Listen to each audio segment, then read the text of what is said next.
Buenas tardes, bienvenidos al día 5 de la sexta edición del Festival Internacional de Performance Corpórea. Y ahorita lo que tenemos es una plática bien interesante con una mujer que yo tengo un poquito de conocerla y con otra mujer que tengo ya un poquito más de conocer su trabajo y pues las dos me parece que hacen un trabajo muy interesante en el ámbito de lo teatral, ¿no? Aquí vamos a hablar de performance que viene de lo teatral y eso es muy interesante. Y bueno, sin más preámbulo, les presento ma- a- a la doctora, perdón, Pilar Alba, que es compañera de la Universidad Autónoma de Zacatecas. Ella tiene ya muchísimos años trabajando de una manera incansable con esto del teatro y la educación del teatro, lo cual es muy, muy interesante. Ella es ya una figura aquí en Zacatecas de lo teatral y lo teatral universitario, ¿no? Y bueno, vamos a presentar también a Joatzin Balbuena. Hola, Joa, buenos días. Hola, Y chicas. Hola. bueno, Qué gusto.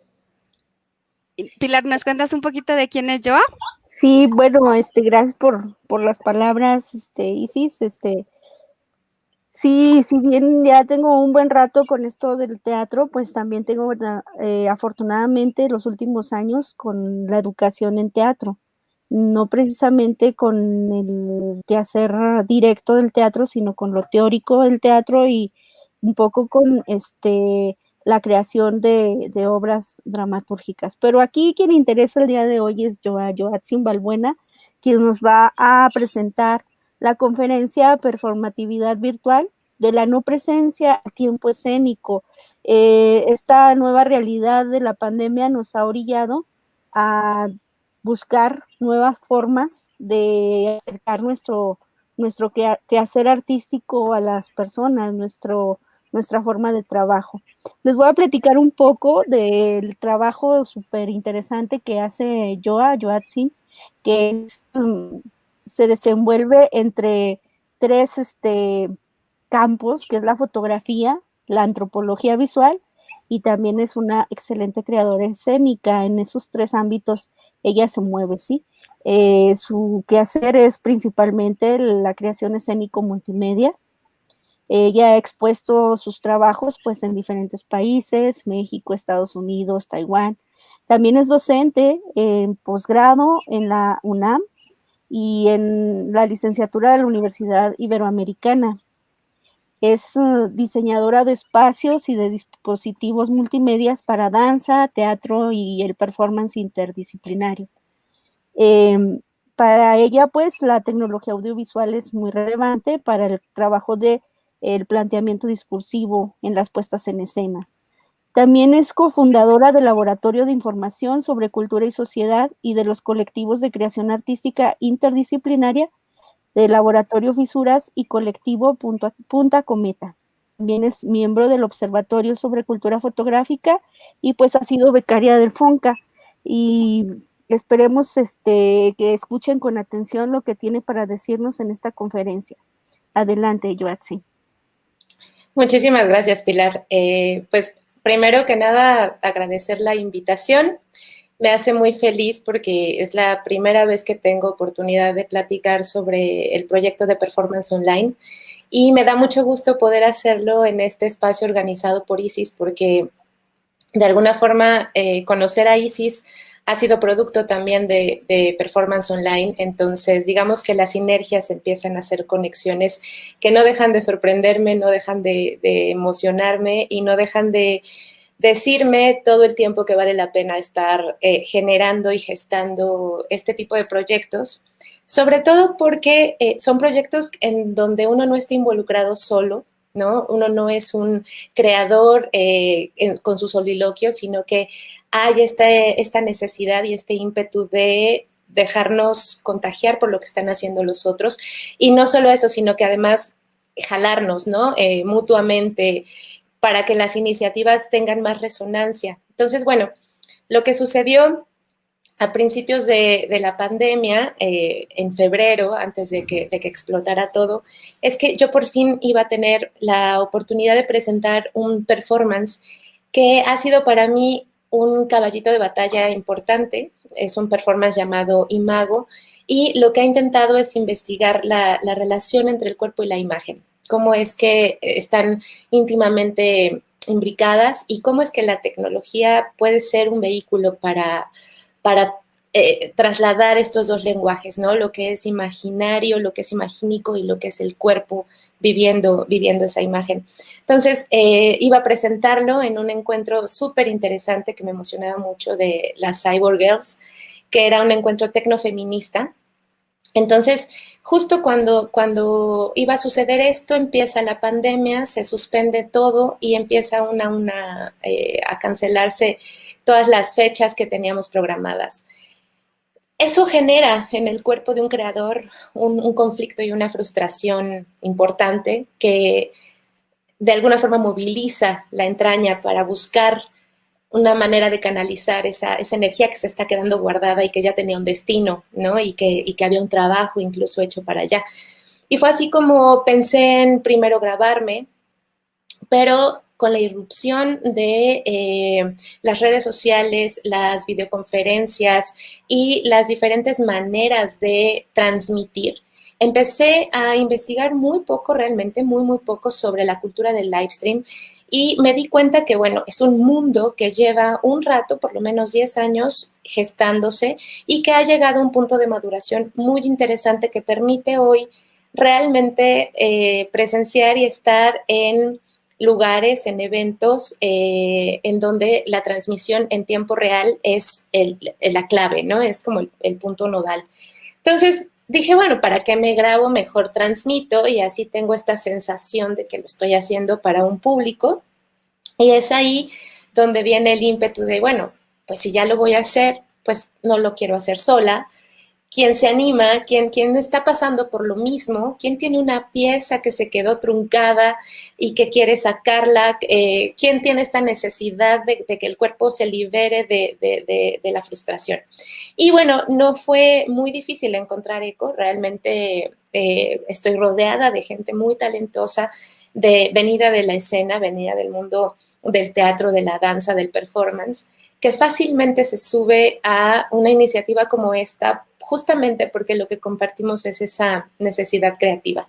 Entonces, yo titulé a esta charla de la no presencia al tiempo escénico justo por eso, porque la no presencia fue lo que detonó la búsqueda de un tiempo compartido, un paréntesis espacio-temporal entre quien está produciendo una comunicación y quien la está recibiendo, ¿no? Ese espectador anónimo que está ahí, que no entendemos todavía del todo, pero que nos mueve a hacer y que además en cuanto entramos en vivo cobra una importancia capital, casi como si estuviéramos en escena compartiendo el cuerpo presente, ¿no? Entonces, bueno, así es como empezó la primera edición de este festival, con justo el acopio de las no presencias y la necesidad de abrir estos tiempos.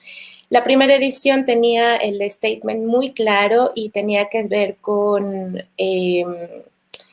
mantener el espíritu de la performatividad vivo, es decir, que realmente entráramos en esta condición online, en vivo, para poder experimentar esta, pues como esta frescura en el intercambio. Entonces, ahora sí quisiera como compartir pantalla y me gustaría ir haciendo un recorrido también visual sobre lo que ha ido sucediendo. Sobre todo porque ha sido pues muy interesante la búsqueda y cómo esta ha ido cambiando a la par de que ha ido cambiando el mismo estado de la contingencia, ¿no? Digamos que en un primer momento el festival quiso desmarcarse de toda la oferta que se encontraba en ese momento en Facebook sobre todo, y propuso desde el principio un primer horario nocturno que era las 12 de la noche, la medianoche. Entonces, de entrada, al principio la idea era, bueno, cuando ya se escuchó todo el ruido de todo el día, vamos nosotros, ¿no? Se abre una pequeña fisura en el internet y entonces va a ocurrir algo que yo no sabía y nadie sabía de qué iba, ¿no? Que era otra de las partes importantes del statement del proyecto, ¿no? Performance online no tiene recursos para pagarle a los artistas todavía. Estamos en esa búsqueda para que todo esto termine siendo un círculo virtuoso, pero todavía no lo tiene. Por esa razón no puede lanzar una convocatoria, porque no hay manera de remunerar, y entonces yo estaba totalmente en contra de manejar un criterio de selección, ¿no? Entonces, para mí lo importante era que si alguien se sentía atraído por esta propuesta, me lo hiciera saber o alguien me contactara con esa persona. Y así fue como llegué a conocer muchos artistas con los que yo no había tenido contacto, pero que se fueron sumando al proyecto por el formato que les proponía.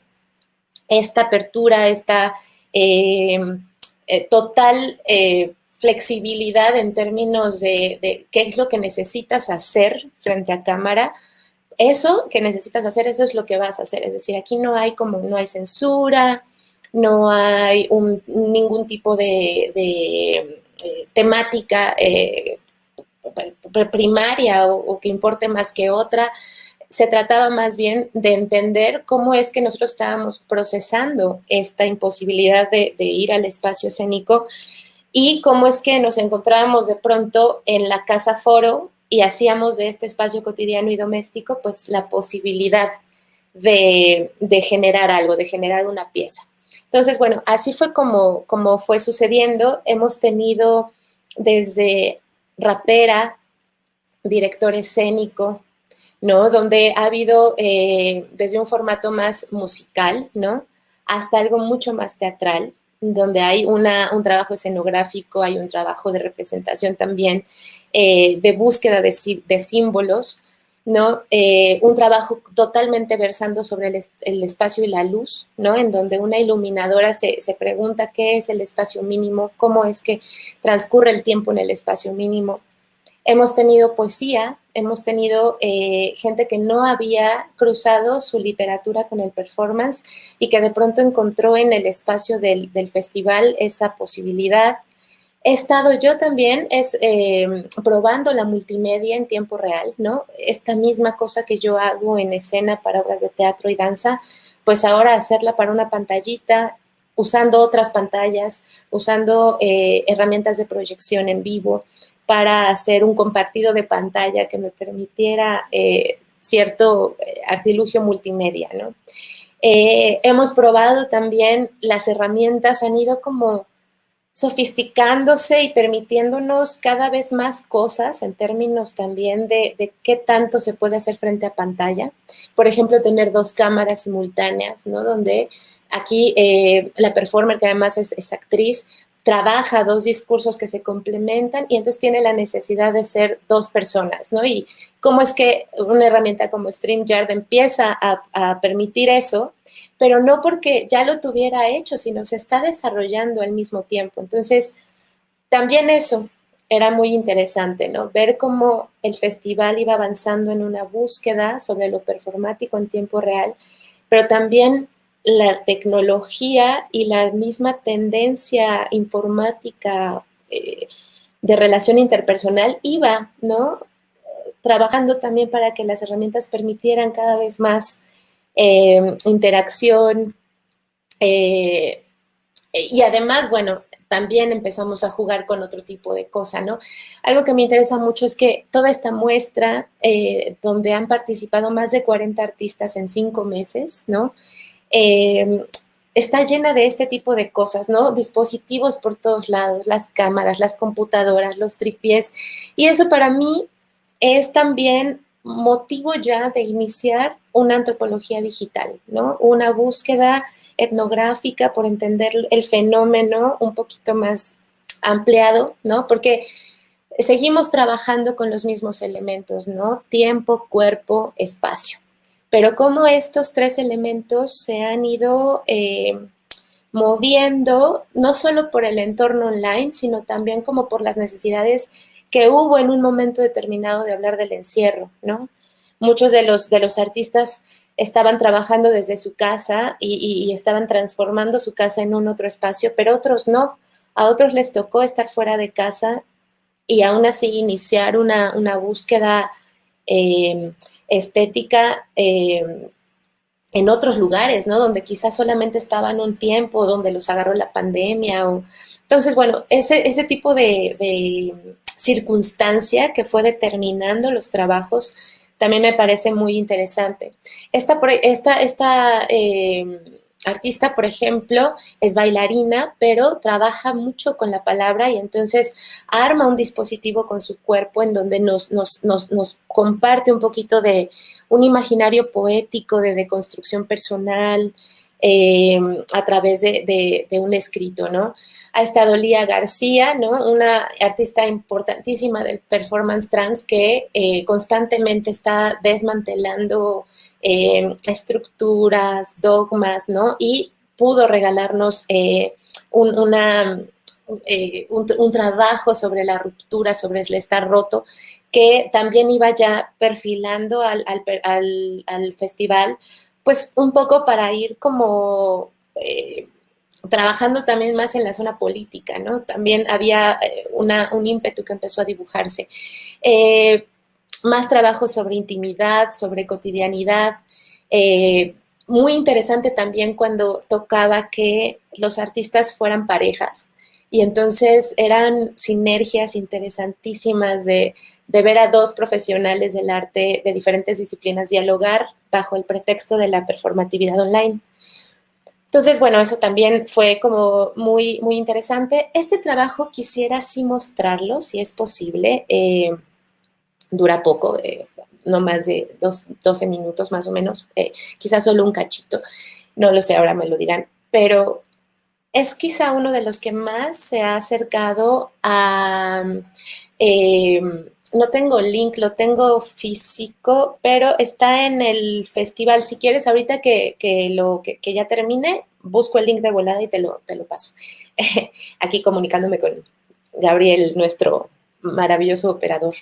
Entonces, bueno, es un trabajo de otra pareja, una pareja de argentinos que vino a México a vivir y a contagiar de su arte y de su manera muy particular de ver la danza y la música. Hicieron un trabajo donde analizaron el ojo mecánico de la cámara y nos engañaron, hicieron un efecto óptico. Hay una cosa bien interesante aquí y entonces yo me iba dando cuenta de eso, ¿no? Que la investigación iba generando cada vez trabajos más interesantes en la relación cuerpo, espacio, tiempo, cámara, ¿no? Ya sumando ese otro elemento en donde no nada más estamos, digamos, performando con la herramienta porque es lo único que hay, sino cómo la aprovecho, cómo le doy la vuelta, cómo la transformo.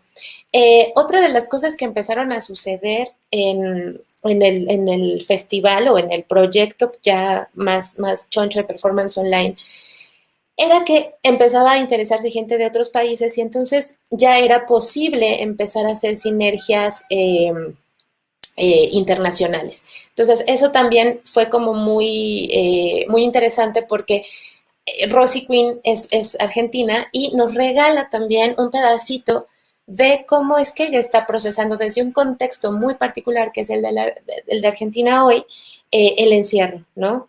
Y tiene esta serie llamada Reposeras, que a mí me parece como muy interesante y bueno, tuvimos esta oportunidad también de vincular. Carolina Arteaga, por ejemplo, trabajando desde el yoga, ¿no? Y cómo es que genera una performatividad en algo que podría entenderse como live cinema yogi, ¿no? Como una cosa en donde está cantando sánscrito, está proyectando imágenes venidas de lo sonoro, está generando una atmósfera muy particular, más cercano a lo sagrado, ¿no? Porque, bueno, el ritual también forma parte importante de la expresión performática y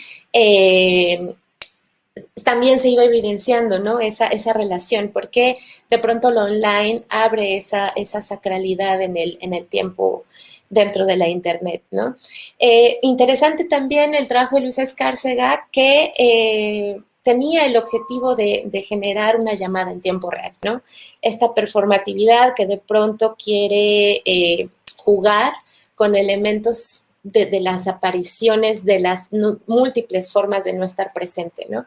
Entonces, lo que a él le pasaba es que justo una amiga le llamaba y entonces él empezaba a performar con esta amiga sin realmente tener un objetivo claro. Él quería convencerla de una circunstancia, ¿no? Y entonces, bueno, en eso se basaba lo que él hacía. Rosario Romero, ¿no? Bailarina interdisciplinaria, alguien que ha estado muy preocupada por combinar el arte público y las acciones en sitio específico con la tecnología y con una danza no dogmática, no cerrada. Y entonces, ¿cómo es que en lo performático de pronto encuentra un lugar para regalarnos estas acciones mínimas, íntimas, ¿no? Dentro de su entorno? Porque, bueno, eso es otra cosa que fue muy interesante, que tiene que ver con eso. Esta cultura del live stream, por lo menos lo que yo percibía dentro del festival, es que, pues sí, hay un regalo de la intimidad del otro, del artista, que en la medida en la que se aprecia de esa manera, no solamente se devela como un lado poco conocido del artista, sino también no sé, se devela su entorno, entonces pues algo de sus procesos está también ahí metido. Y bueno, eso también es como muy interesante.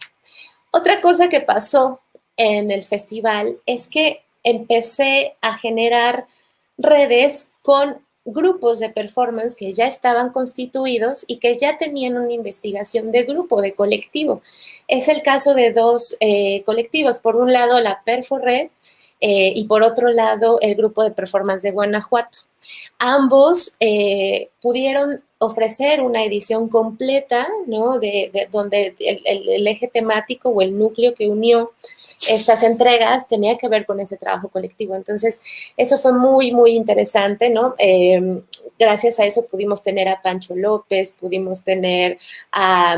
ay, se me fue ahorita el nombre ¡ay, maldita sea! Ahorita me acuerdo, se me fue de Lucy Magaña, ay, qué cosa, perdón. De pronto son un montón y también se me va la onda desde chiquita, entonces es normal. Está Lucy, ¿no? Está Isis, ¿no? Quien está justo coordinando Corpórea, ¿no? Regalándonos ahí una cosa súper ritual también, ¿no? De transformación, de alquimia, donde una cosa deviene otra, ¿no? Frente a nuestros ojos, ¿no? Con algo que además es muy particular, que tiene que ver con el trabajo del fuego, ¿no? Que es también lo que es el fuego, lo que es el agua. Son como materias que invitan mucho a la performatividad por esta cosa mutable, ¿no? Brig también estuvo en el trabajo de la Perforred, también con una cosa bastante, digamos, en un cruce de teatralidad importante, ¿no? Un trabajo con su cuerpo en donde iba rellenándose de elementos y cada vez haciéndose como un ser más complejo. Y bueno, el trabajo de Celeste, ¿no? Que también estaba muy interesado en esta cosa de la comunicación con la cámara, ¿no? Y cómo es que la cámara tiene esta posibilidad de hacer estos blackouts donde puede habitar el neón, ¿no? De estas maneras como muy particulares que en la vida real tendremos que estar en unas condiciones de oscuridad total que pocas veces son posibles, ¿no?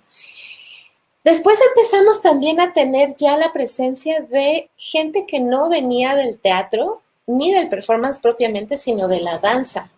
Y fue muy interesante también ver cómo ellos organizaban un recorrido. Por ejemplo, es el caso de Luis Vallejo, ¿no? Un bailarín mexicano importantísimo que lo que hace es un recorrido por su casa, nos va subiendo las escaleras al mismo tiempo que estamos escuchando a Gatell, ¿no?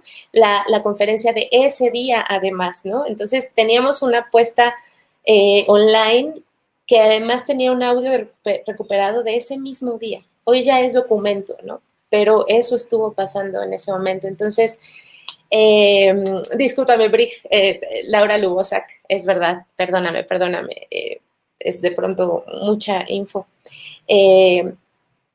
Otro bailarín que además es experto en walking, ¿no? Que armó un dispositivo de comunicación, fue el primero que quiso comunicarse con el público para que el espectador fuera guiando sus acciones y le fueran diciendo qué ropa ponerse, qué canción bailar, ¿no?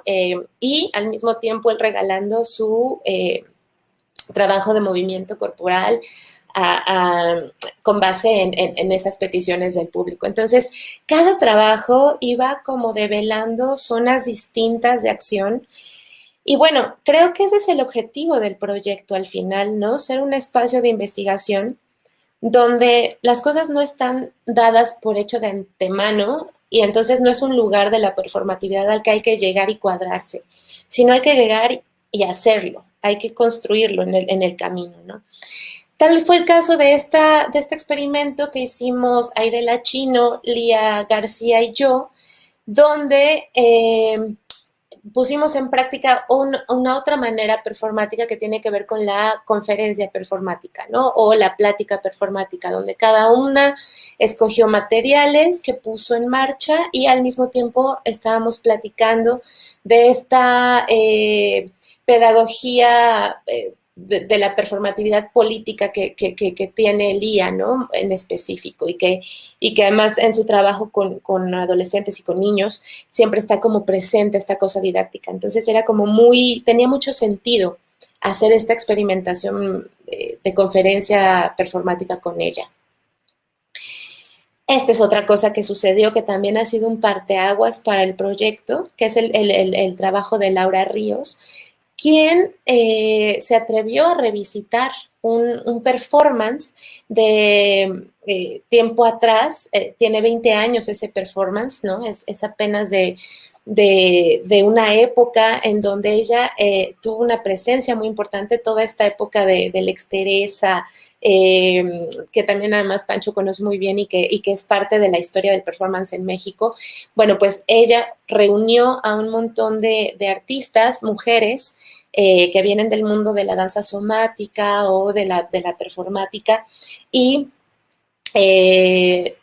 junto con ellas hizo una revisión de aquel performance de hace 20 años. Entonces, esto también se volvió ya una experimentación con la noción de archivo, ¿no? Y entonces nos dimos cuenta que un performance de antes se puede reactivar, revisitar y reperformar, ¿no? En el presente. Entonces, ella juega mucho con, bueno, hagamos lo mismo en 10 años, ¿no? Vamos a ver cómo se comporta el material en 10 años y en qué estamos, porque en aquel momento pues se grabó en cinta, ¿no? En cinta digital. Entonces, bueno, también la calidad del trabajo se tornó muy distinta. Aquí tenemos una instantánea de cómo es que ella organizó todo este trabajo con todas las mujeres. Fue una coordinación extraordinaria, además coreografió movimientos con todas ellas. Y bueno, su invitación era como muy interesante porque era una invitación al gozo, ¿no? A gozar el cuerpo. Aquel performance que se revisitó justo versaba sobre eso y hoy sigue versando sobre lo mismo porque seguimos enfrentándonos a una imposibilidad constante de ese gozo de lo femenino. Entonces, fue otra de las cosas que sucedieron en el festival y bueno, yo muy interesada en todas estas derivaciones de lo performático que de pronto se iban presentando. Llegamos ya a la mitad y me gusta mucho esta parte porque otra cosa que ya vivió el festival es la censura de Facebook. Y entonces también llegamos allá a la consideración ética de por qué lo estamos haciendo en Facebook, ¿no? ¿Por qué utilizar una plataforma que está totalmente cooptada por un grupo ideológico que tiene un interés comercial puramente en donde no somos más que mercancía? ¿Por qué hacerlo ahí si nos vamos a arriesgar a que en cualquier momento nos baje el trabajo y lo suspenda? Como fue el caso del grupo de performance de Guanajuato, un grupo de jóvenes, bueno, no tan jóvenes, ya después me enteré, treintones, veinteañeros, que han tenido la osadía de desafiar la norma de su propio contexto para generar un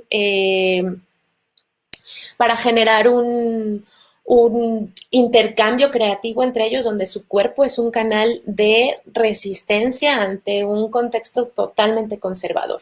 Entonces, por supuesto, tuvimos un primer desnudo ¿no? En el festival y Facebook no lo aguantó, nada más nos regaló 10 segundos y después lo bajó además. Entonces, claro, ya van siendo inputs que nos van diciendo que, bueno, si queremos continuar con este proyecto, entonces no va a poder seguir siendo Facebook el anfitrión, ¿no? Vamos a tener que migrar a un sitio web que nos permita totalmente otra cosa, pero entonces habrá que buscarlo, habrá que jugarlo. Y bueno, yo creo que para allá vamos, en ese momento estamos ahora como en esa búsqueda. Y bueno, algunas cosas sí pudieron verse, pero muchas otras pues no, ¿no? Por ejemplo, acá había un trabajo súper importante sobre la maternidad y bueno, Facebook lo único que dice es que esto viola las normas comunitarias y entonces hay desnudo y actividad sexual, lo cual no es verdadero, ¿no? Pero digamos que nos imposibilita y nos forza a cuadrarnos a esto. Entonces, bueno, hicimos un pronunciamiento, ¿no? Lo hicimos palpable, pero finalmente el trabajo se tuvo que descolgar y entonces la consecuencia sí la viven los artistas, ¿no? En lugar de poder ofrecer este lugar para ir más allá de la frustración de no tener un espacio, un foro, y que de pronto te censure alguien que ni conoces por reglas que ponen, exacto, revisores humanos que responden a unas claves ideológicas como muy, muy claras, ¿no? Entonces, bueno, es otra cosa que va a pasarle ahora al festival, ¿no? El festival va a migrar hacia otro lugar. O sea, Facebook tiene ya, yo creo, sus días contados. Cada vez es más un instrumento para una sociedad que no queremos. Entonces, estas búsquedas de nuevas plataformas son parte también del asunto.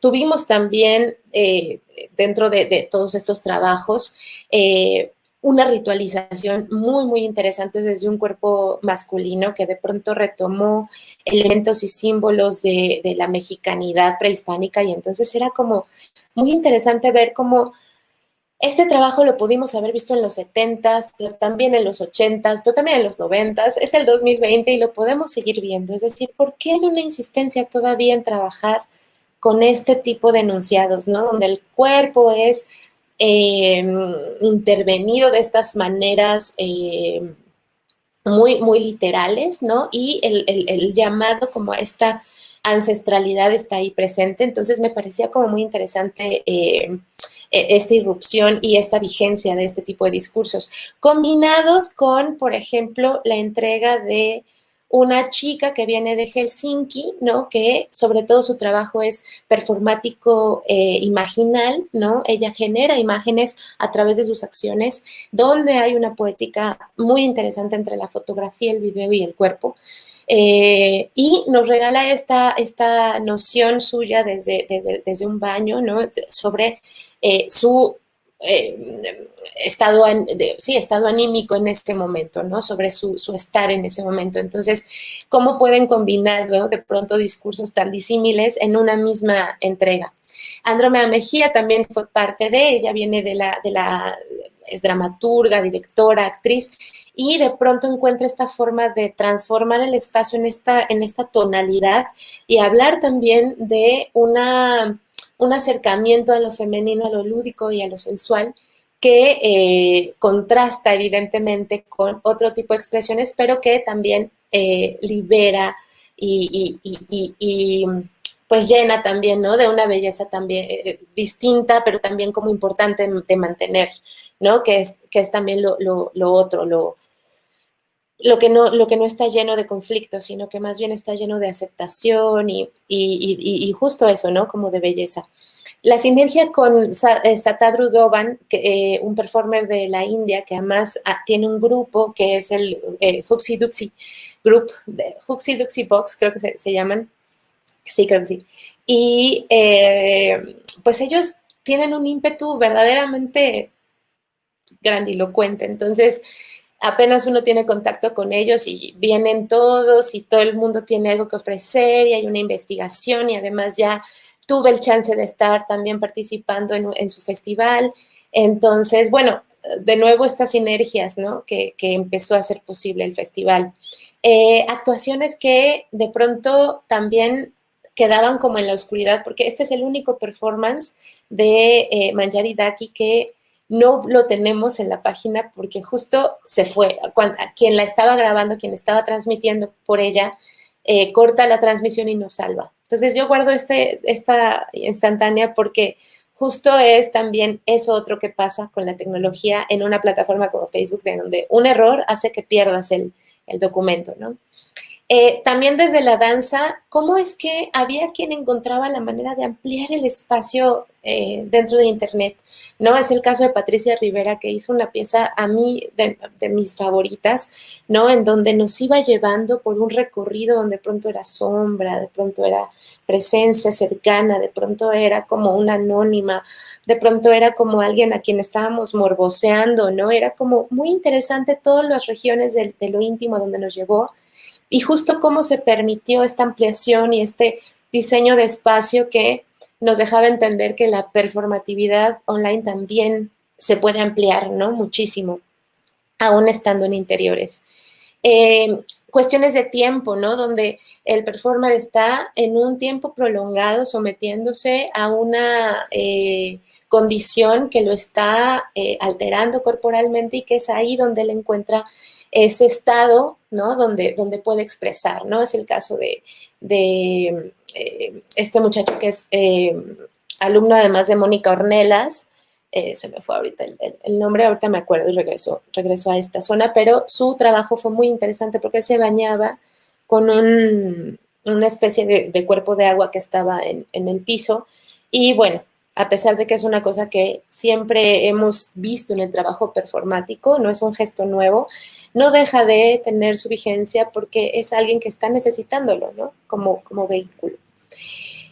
Cuando empezamos también a trabajar con artistas visuales, también surge la necesidad de que no todo sea online, sino déjame trabajar, déjame hacer un producto performático y a partir del video performance, estrénalo, ¿no? Lo estoy haciendo para el proyecto de tu plataforma, pero no va a ser online. Entonces, también es otra cosa que ha pasado en el proyecto, ¿no? Ha ido cambiando sus exigencias porque también ya la pandemia ya está en otra etapa y la contingencia está en otra etapa, entonces ya tampoco es que haya mucha posibilidad para todos y todo el tiempo de tener este espacio online, ¿no? Hay veces que ya el artista está trabajando por su parte y bueno, produce un video performance y también es válido, ¿no? Para mí. Tuvimos también ya la posibilidad de irnos un poquito más allá del trabajo del artista que performa y irnos más hacia las sociedades que performan. Y fue así como llegamos a esta iniciativa que es Chile Performatividad Social, que es la primera de varias entregas que van a intentar hacer una especie de diagnóstico, recorrido de cómo es que la gente está performando la sociedad que quiere tener. Y Chile, bueno, es un ejemplo que a mí me parece fascinante por la claridad que tienen los ciudadanos chilenos de lo que están haciendo y los elementos artísticos que están utilizando para ir a protestar y para ir a exigir lo que necesitan como sociedad y cómo es que están decididos a transformar el contexto que tienen, ¿no? Revisitamos el trabajo de las tesis y el de Loti Rosenfeld, ahorita vuelvo al de Jimena Figueroa, que son dos artistas. Loti murió este año, una artista muy importante chilena que trabajó mucho tiempo en Alemania y bueno, en muchas partes del mundo. Y entonces, bueno, esta otra variante de la performatividad, ¿no? Que tiene que ver con no el trabajo de un artista nada más, sino el trabajo de una sociedad que está tratando a partir de herramientas estéticas y del arte, generando transformaciones de contexto. Así fue como llegué también a este trabajo que me hace llegar mi amiga Jimena Figueroa, una escritora que tiene el ímpetu de llevar las letras hacia lo performático. Entonces, tiene este trabajo sobre Plaza Dignidad, en donde le da cuerpo a la plaza, la transforma en una mujer a la que le pasan cosas. Entonces, bueno, muy interesante lo que sucedió con los chilenos. Y bueno, ya para terminar, lo último por lo que está pasando el festival es que se abre una nueva posibilidad ahora de presentar piezas performáticas de corto, mediano o largometraje. Es decir, no nada más acciones performáticas que se puedan hacer frente a la transmisión, sino trabajos que tienen ya una investigación más profunda, por ejemplo, una investigación sobre un texto o un proyecto interdisciplinario que sí es performático, pero también es otras cosas, ¿no? También es teatral, también es dancístico, también es sonoro. Entonces, es la primera vez que lo hacemos. Se presenta White Room el día de hoy a las 9 de la noche y es el trabajo de 4 artistas que deciden utilizar la plataforma de la videoconferencia como el espacio escénico que va a permitir generar un discurso inspirado en un texto de Daniel Veronese llamado Ringside. Entonces, bueno, esto va a ocurrir hoy. Este es el cartel del evento. Todo el tiempo estamos manejando que los eventos sean como accesibles a la gente, entonces ya no existe la medianoche, ¿no? Se acabó.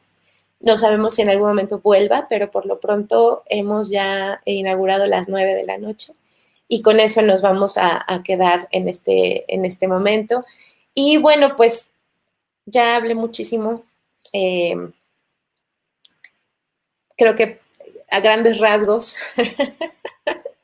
eso ha sido Performance Online y bueno, pues nada más decir que me hace muy feliz hacerlo y que mientras pueda voy a continuarlo y pues agradecer a todos los artistas que se han sumado y que han confiado, ¿no? en la propuesta. Muy bien, Joatzin. Pues nos quedamos con ganas de ver el video que nos comentaste. Sí, Por el ahí video. creo que Te digo que hay que ver el está, video. Lo puedo buscar aquí. ajá, A ver, creo que déjenme. está haciendo todo lo posible también, Gabriel, por auxiliarnos con eso.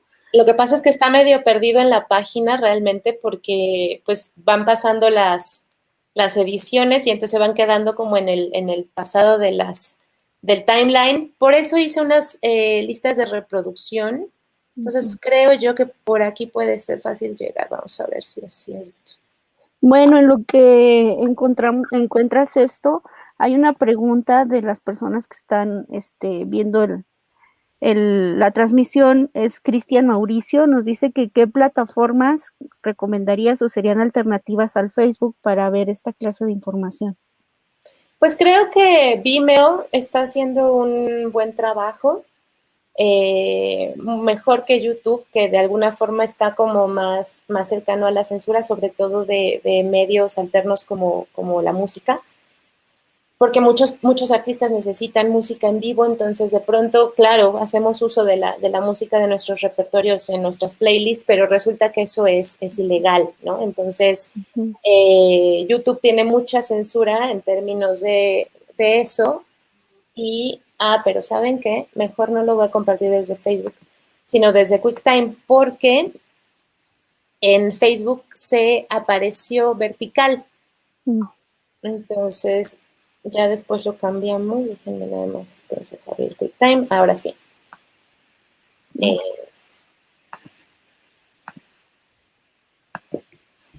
Ahí va. ¿Listo?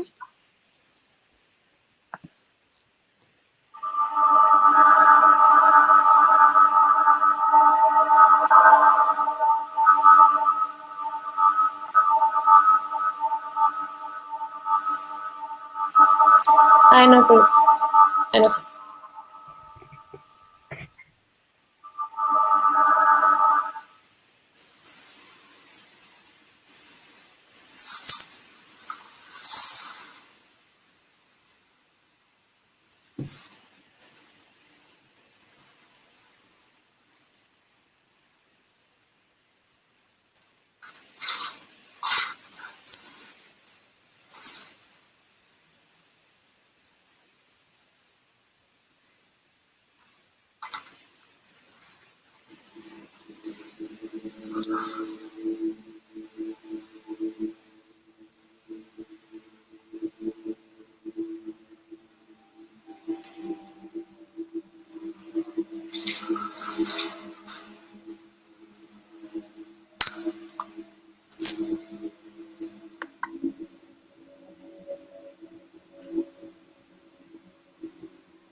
Qué padre está eso, ¿eh? Sí, sí, sí. Está increíble. Muy bien. Mira, tenemos otras Sí. preguntas por aquí. ¿Sí? Hablaban acerca de la Ujú. cuestión de la censura, ¿sí? Incluso está Sí, apareciendo por ahí en la pantalla. Acerca de la censura en Facebook, si la hace un algoritmo o es ambas. una intervención humana, porque finalmente quien denuncia las publicaciones, pues son Claro. las personas, ¿no? Y como también eso es producto un poco de la falta de cultura, de la falta de conocimiento de este tipo de nuevas manifestaciones artísticas. ¿Qué nos podrías decir al respecto, Joan? Sí, o sea, yo creo que lo que hay que entender es que los algoritmos también son programados por personas, no son inteligentes en sí mismos. Entonces, sí, hay un grupo de personas con una ideología muy clara. Facebook tiene sus criterios y sus políticas de lo apropiado, de lo que consideran apropiado, y una de las particularidades que no consideran apropiada es la aparición de pezones. Entonces, los pezones son una cosa que el algoritmo reconoce inmediatamente y lo alerta. Entonces, pero el problema es ese, ¿no? Que el algoritmo ya está sujeto a un criterio que es totalmente impositivo y que además carece de, sí, como de una sensibilidad que pueda suponer que los pezones en cierto contexto pueden no estar hablando necesariamente de algo sexual, ¿no? Entonces, creo que son ambas siempre y hay que entenderlo así. Todo lo algorítmico es humano también. Lo que pasa es que eficienta el proceso porque determina por ciertos factores reconocibles cuando está sucediendo una cosa, ¿no? Y entonces sí, la alerta puede ser completamente matemática, pero quien programa esas alertas pues son humanos. Así es, porque bueno, tengo aquí por aquí un comentario de Gabriel, dice que los pezones Por supuesto, que son solamente los femeninos, ¿no? en No, efecto. no los pezones masculinos, entonces es un reconocimiento hasta en ese aspecto machista, ¿no? Sí, sí, es un criterio que cosifica a la mujer, la sexualiza en términos determinantes, ¿no? En su cuerpo y entonces decide cuándo está propasando la moral, ¿no? Sí. Así es. Bien, tenemos otra pregunta en Facebook que es de Carlos Cervantes, que nos pregunta que cuál creemos que es el futuro de las artes escénicas ante la pandemia. ¿Cuál crees tú que es el futuro de las artes escénicas ante esta situación? Creo que lo híbrido, creo que todo lo online y toda la cultura del live stream, así como ya estaba antes de la pandemia, va a seguir estando después de ella. Y lo único que va a pasar es que nos vamos a ir relacionándonos de manera más agenciada con la tecnología, nos la vamos a agenciar más y entonces vamos a tener más posibilidades de sacar otro tipo de provechos, como ya está sucediendo también, ¿no? Hay experimentos, sobre todo europeos, de sitios a donde uno puede ir y está en una sala de espera con gente, conviviendo. Es decir, hay muchas maneras de hacer esto, pero creo que llegó para quedarse y entonces lo que está produciendo es una hibridación. Creo que el presente y el futuro del arte escénico es abrirse a las posibilidades tecnológicas, pero también estar todo el tiempo poniendo el dedo en la llaga, ¿no? De no solo es lo tecnológico, ¿no? Sino lo importante es lo otro, pero tampoco son solo herramientas, ¿no? También ya el medio es el mensaje desde hace mucho tiempo y esta no es la excepción, ¿no? Así es, finalmente hay cuestiones que van a prevalecer, ¿no? Hay por Pues, aquí una aportación de Giancarlos Neri. Dice, existen algunas fronteras que se pueden marcar en la performatividad de diferencia de la videodanza, video y arte. sí, por supuesto, creo que es el tiempo real. O sea, lo que va a estar determinando la performatividad virtual es el tiempo real y qué tantos riesgos puedas correr dentro de esa virtualidad. Es decir, qué tan estables sean tus recursos o qué tan inestables sean. Todo eso es lo que de alguna forma no deja que se fije la performatividad virtual, sino que está en constante investigación y experimentación.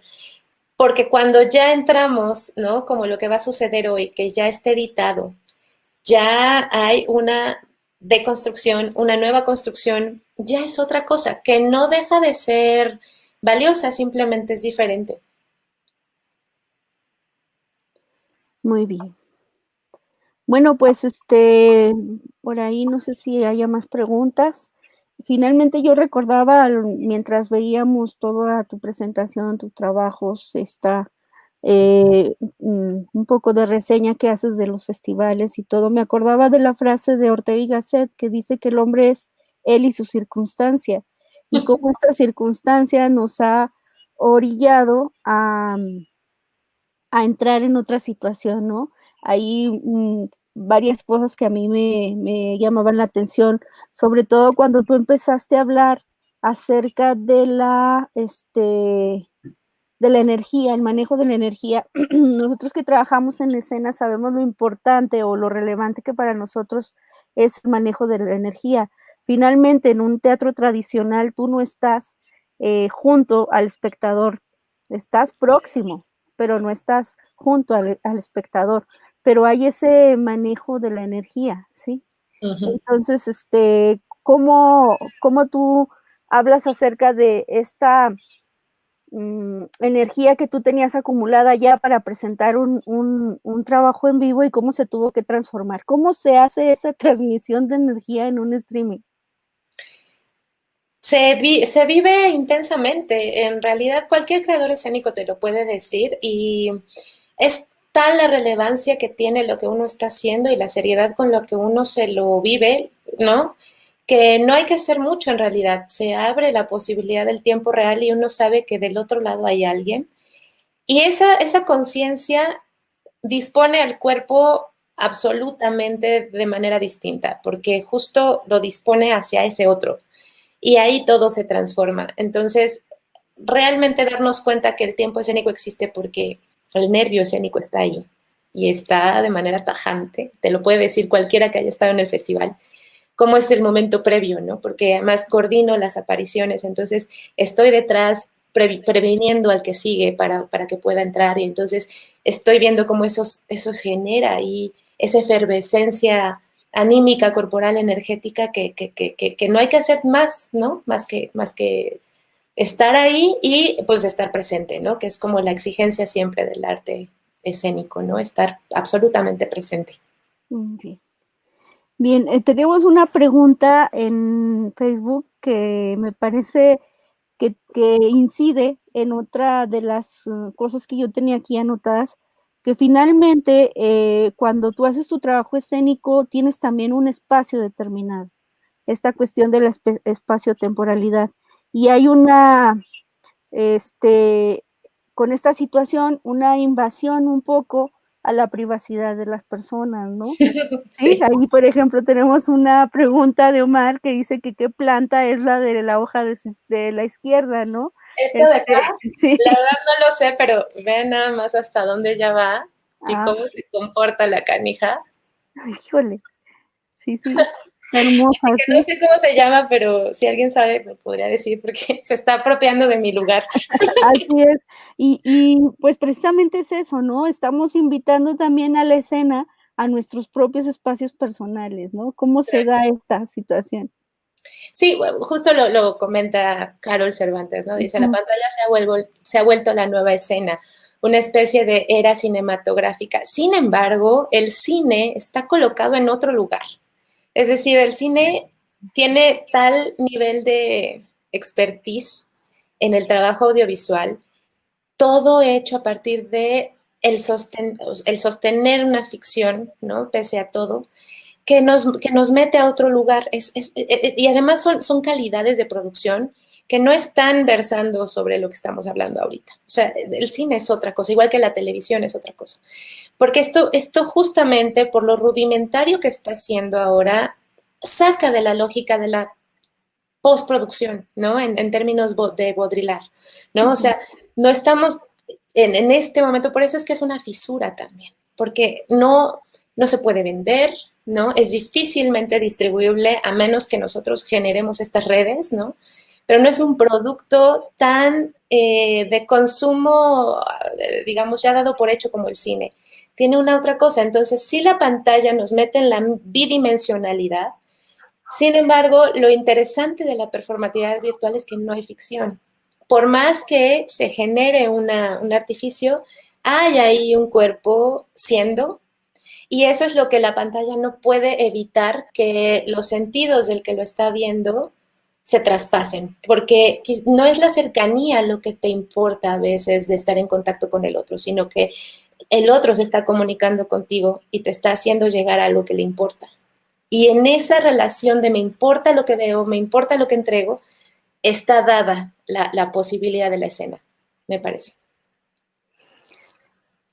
Pues creo que con esta última respuesta es un excelente cierre para esta charla. Yo agradezco mucho la posibilidad de haberte conocido en este ámbito. Ojalá y podamos seguir manteniendo contacto. Agradezco a Isis que me ha invitado y que incluso ella muy perversamente dijo, ya sé cuál de las charlas quiero que entres a platicar un poquito. Muchas gracias a ambas y muchas felicidades por el trabajo.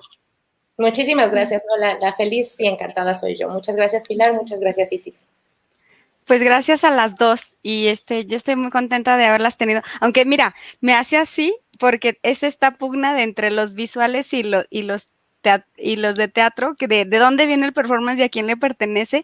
Y mira, si bien me da ese dolorcito, a veces siempre termino, relájate, es una hibridación y pertenece a las dos, no pasa nada, ¿no? Pero pues un abrazo a las dos. Las admiro mucho y pues seguimos con el programa del Festival Corpórea. Ahorita ya tenemos en unos minutitos la participación de de Antonio Palacios desde Aguascalientes, así que no se nos vayan lejos porque regresamos y seguimos. Súper. Ah. Ok, aquí seguimos.